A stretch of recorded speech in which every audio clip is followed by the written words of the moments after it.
But the point here is that there are questions we address today that are not addressed by those systems.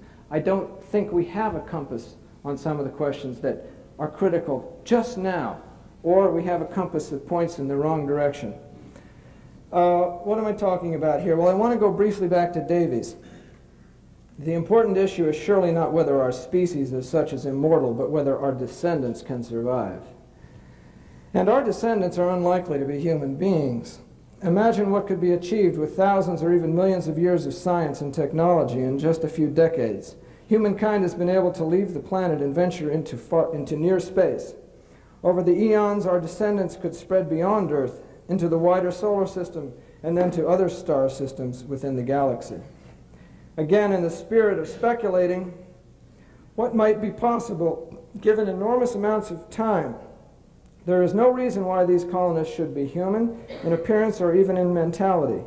If beings can be engineered to meet various needs, then each expedition could involve purpose-designed entities with the necessary anatomy and psychology for the job. Right. And astoundingly, exactly 200 years earlier, Thomas Paine pronounced on people who have a sentimental attachment to our current form. If I have already died in this body and am raised again in the same body in which I have lived, it is presumptive evidence that I shall die again. To believe, therefore, in immortality, I must have a more elevated idea that is contained in the gloomy doctrine of resurrection. And I would add the gloomy doctrine of having slight variations on a much constrained theme until we go completely extinct, which is what will happen if it's all left in the hands of natural selection. Besides, as a matter of choice as well as of hope, I had rather have a better body in a more convenient form than the present.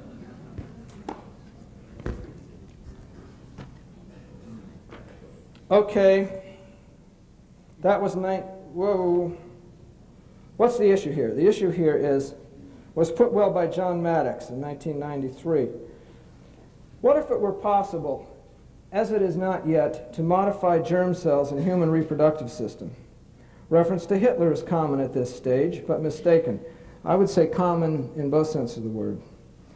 Would it not be of great value if the frequency of the hemophilia gene in the human population could somehow be reduced, or even if, when a safe way of doing that has been found by germ cell manipulation? Geneticists are fond of saying that they will never touch the germline. That is unwise. That was 1993. Things changed in 1994. Laboratory screening of an 8-cell embryo for the deadly Tay-Sachs disease carried by both parents has led to the birth of a healthy baby. Doctors are able to select and implant fertilized eggs free of inherited diseases. Dr. Hodgkin's team used a glass needle to withdraw a single cell from each of 4 eggs, they were actually blastomeres, that had been fertilized in a test tube about 3 days earlier. Then they tested its genetic structure, that is the one cell they took out, for the presence of Tay-Sachs. 3 eggs were free of the genetic defect and were implanted in Mrs. Abshire's uterus. One developed into Brittany. So what happened here? A woman who had a 1 in 4 chance of giving birth to a child that did not carry Tay-Sachs disease was given a 1 in 1 chance. The child was entirely hers and her husband's. It is one of the many children that she could have given birth to that would be free of this disease, but would be unlikely to be free of that disease by chance. Is this touching the germline? This is touching the germline. Well, people who don't like that warn of the specter of the future. They say that we don't have the wisdom to design our distant descendants. And I agree. We don't have the wisdom. Evidence for that is, well, these Nobel laureate sperm banks. I mean, what a silly idea. There's nobody alive that deserves to be differentially reproduced. Cloning is ridiculous. We don't have that wisdom. However, we're not completely stupid. We do have the wisdom to see that some things are obviously bad. Tay-Sachs is bad. Sickle cell anemia is bad. Cry-du-chat is bad. Cystic fibrosis, the most common genetic disorder carried by 1 in 20 Caucasians, is bad. If you don't know what I mean by bad, please spend some time in a children's hospital. You'll be a believer soon.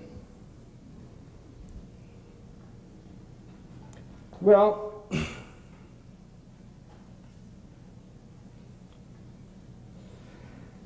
what about those who say that if we start with these genetic diseases, we're on a slippery slope? 5 minutes? The slippery slope argument. I say that by the time we get to having eradicated what we perceive now in what are now genetic diseases, our descendants, it will be as obvious to our descendants what the next step is that needs to be taken as it should be obvious to us that we need to get rid of sickle cell anemia. Now, Dr. Leikind said that our descendants will judge us by the choices that we make. I would argue that if we do not accord to them at least the amount of wisdom that we can perceive in ourselves, we won't have to worry about what they think of us because we won't have any descendants. What about those who say this is God's business? It's always good to get back to God. In the beginning, God's created the heavens and the earth. I know that not many of you are familiar with that particular translation. Here's what Isaac Asimov had to say about it.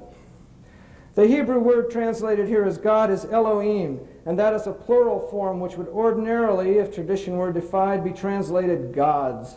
In the very earliest traditions on which the Bible is based, the creation was indeed the work of a plurality of gods. Now that's not just Isaac spouting off. Virtually all major biblical scholars today, even the religious ones, go along with that statement. In that regard, I would recommend Mark Smith's recent book, The Early History of God. The firmly monotheistic biblical writers, that is, the guys who put the Bible together, it was already written, would carefully have eliminated such polytheism, but could not perhaps do anything with the firmly ingrained term Elohim. It was too familiar to change. That is, people already had Genesis 1:1. They knew what it said. You couldn't just change the word.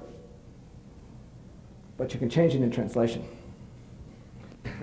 Some hints of polytheism seem to have survived the editing. Well, about 100 hints have survived the editing. Asimov lists a few. I list these 3. Then God said, "Let us make man in our image after our likeness." Us? God have a mouse in his pocket? I don't think so.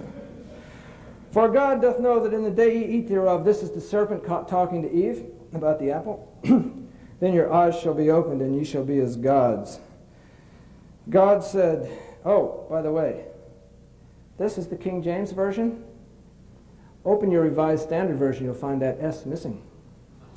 That's how it happens. It's called mission creep. God said, "Behold, the man has become like one of us."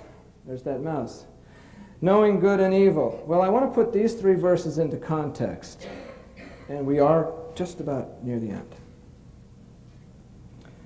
"And the Lord God commanded the man, saying, You may freely eat of every tree of the garden, but of the tree of the knowledge of good and evil you shall not eat. For in the day that you eat of it you shall die. But the serpent said to the woman, You will not die. For God doth know that in the day ye eat thereof, then your eyes shall be opened, and ye shall be as gods, knowing good and evil. So when the woman saw that the tree was good for food, and that it was a delight to the eyes, and desired to make one wise, she took its fruit and ate, and she also gave some to her husband, and he ate. Then the Lord God," that is, the top God, they were monolatrists here. They believed in many gods, but one they championed over others, "said, Behold, the man has become like one of us, knowing good and evil. And now lest he put forth his hand and take also of the tree of life, and eat and live forever. Therefore the Lord God sent him forth from the Garden of Eden to till the ground from which he was taken. He drove out the man, and at the east gate of the Garden of Eden he placed the cherubim and the flaming sword, which turned every way to guard the way to the tree of life." So, God of the Torah does not want us to live forever, and he expressed his anxiety about this on a number of occasions.